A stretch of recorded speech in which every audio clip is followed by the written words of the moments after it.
Mr. President, today's vote will determine how much methane polluters are allowed to belch into the air. It will determine how many asthma attacks Americans suffer. It will determine how many Americans will die because we relax the standards on how much methane oil and gas companies are allowed to leak into the air that we breathe. On July 31st of this year, the EPA decided to delay the enforcement of the agency's own standards for methane pollution from oil and gas companies. For those who aren't aware, methane is a super pollutant. When it comes to making our air dirtier or contributing to climate change, it is 80 times worse than carbon dioxide. EPA itself estimates that their new rule, or more accurately, their new license to pollute, will pump 3.8 million tons of methane into our air, about the same amount as if we put 66 million more cars on the road. It's really staggering when you think of it.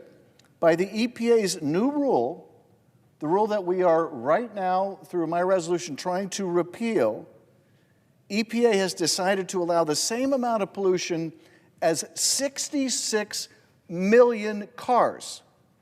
That's one hell of a rule. That's one hell of a gift to polluters. And it's also really bad news for people who breathe, that is, all of us. The decision by the EPA to put forward this polluter-friendly rule is perfectly emblematic of the administration's approach to our environment and the Environmental Protection Agency's hostility to rules protecting the environment. We're going to have to rebrand the EPA, if it keeps this up, to be the Environment Polluting Agency. So how did we get here? It begins during the Biden administration, when an EPA that was concerned about our air quality standards moved to significantly reduce methane emissions from new and existing oil and gas operations under the Clean Air Act. And the EPA didn't just put out new standards and say, good luck. The agency used $1.55 billion in funding from the Inflation Reduction Act to help companies get into compliance with these new methane pollution standards. Having made that investment, this action by the Trump EPA makes even less sense. Before and during the formulation of EPA's methane standards in the last administration, several prominent oil and gas companies, including ExxonMobil, Chevron, Shell, BP, Occidental, Pioneer, Devon, acknowledged the need for federal standards for methane emissions. That's because leaking methane isn't profitable for companies. It's certainly not good PR. Methane, in fact, is a commodity that can be sold by these companies. Leaked methane represents billions of dollars in lost profits for the oil and gas industry, because methane is the main ingredient in natural gas. By halting our nation's methane standards, the Trump EPA will help the worst polluters, those who don't want to bother to control methane leaks and who therefore waste the very same energy resources that the Trump administration claims it wants to produce. What's more, companies already know how to stop methane leaks, and both the private and public sector have gotten really good at detecting leaks with advanced technology like satellite imagery. I'm very proud that California has been a national leader in using satellite imagery to protect the environment. In the face of federal environmental retreat, California launched its own satellite in March of this year to help detect and help stop methane leaks. And just this year, California has used that methane tracking satellite to close 10 large methane leaks. And I congratulate Governor Newsom for his innovative leadership on this. Many companies don't just acknowledge there should be a standard. They're already complying with the new standard and have been for almost an entire year. So to summarize, the Biden EPA promulgates new limits on methane emissions, provides $1.5 billion for companies to adapt to the new rules. Many major oil companies do adapt, and now the Trump administration wants to repeal these rules and let the oil and gas industry go back to polluting like they did in the not so good old days. It makes no sense.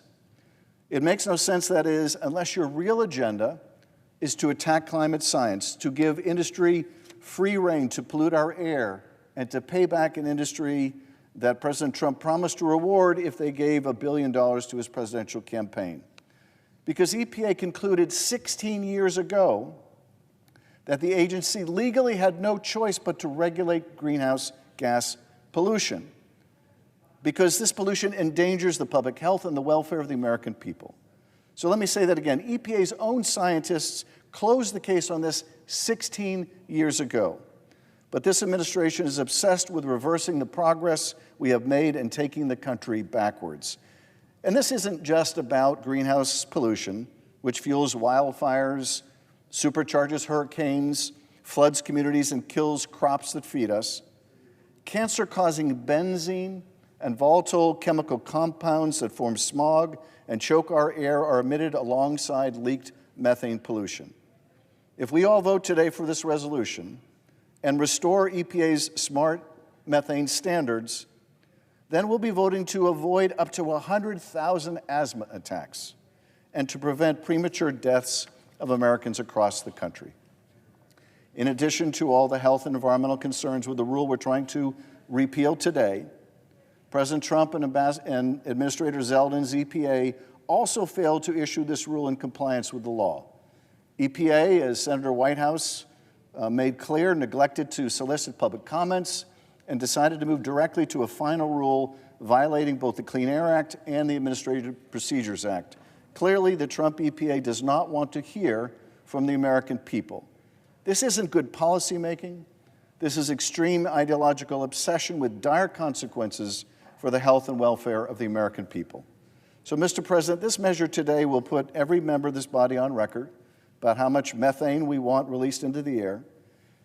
But it's also, I think, worth noting that my Republican colleagues have used the Congressional Review Act against Democratic states, like my home state of California, when they repealed our state's Clean Air Act rules. My Republican colleagues have used the CRA even when the parliamentarian and the Government Accountability Office said they could not legally do so. And my Republican colleagues have used the CRA against agency actions that have never been targeted before.